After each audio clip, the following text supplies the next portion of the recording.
This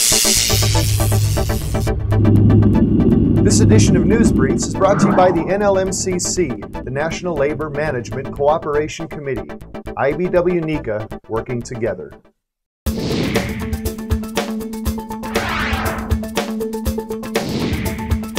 Hello, I'm Vic Lombardi and welcome back to another edition of News Briefs. We are ringing in the new year with news and notes from around North America. On this edition, we'll catch you up on how the IBEW is helping students in the Ivy League tell time.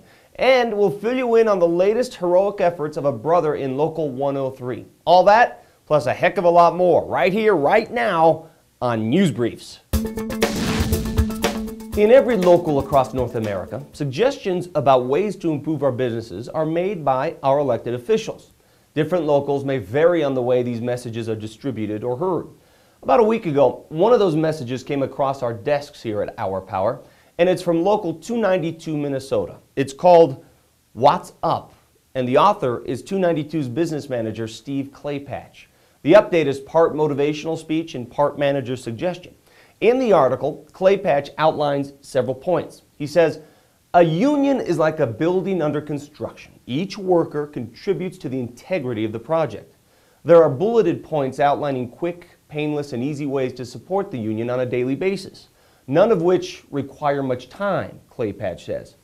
Make no mistake about it, the most important message is in bold, and it's one we could all take a piece from. He writes, do something for your union now. No more excuses, no more complaints, no more finger pointing.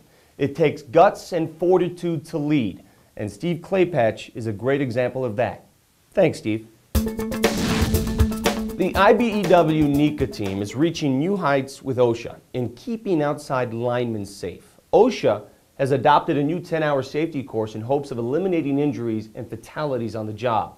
The new course will familiarize line workers with OSHA rules for working on high-voltage utility systems, while at the same time arming them with the latest in safety techniques and materials. Outside installers and repair workers are in the top 10 for injuries on the job. That's according to data released by the U.S. Bureau of Labor Statistics. Through the new partnership, linemen will have a new defense for keeping themselves safe on the job.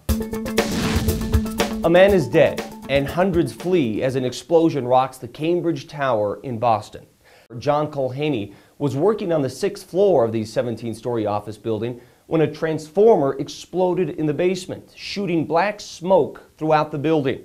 Workers were told to head for the stairwells over the intercom, but by the time they got there, they were full of smoke, burning their throats and stinging their eyes.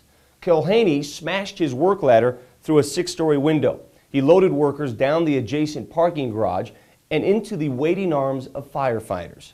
Witnesses say some panicked and some wept during the ordeal, while others covered their faces with hats and scarves.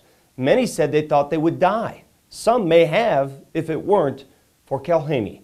In the end, more than 100 of the building's 800 suffered from smoke inhalation. The cause of the explosion is still under investigation.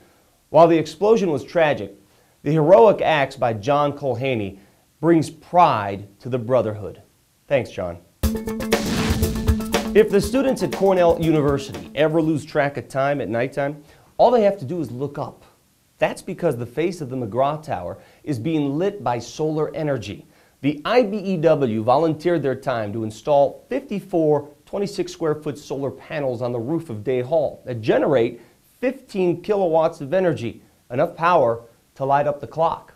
The work was performed by apprentices. Alongside them were journeyman instructors who now have the know-how to teach the skill through the JATC. Great news, guys. I'm sure the next time the Cornell Big Red are running a class, they'll know just how much time they have to spare. And with that, we say so long from this edition of News Briefs. Remember now, if you have a story idea, click Contact Us on the homepage, or just shoot us an email at mailbag@IBEWOurpower.com. Thanks for watching. I'm Vic Lombardi, and we'll see you next time on News Briefs. The National Labor Management Cooperation Committee, proud sponsors of IBEW Our Power.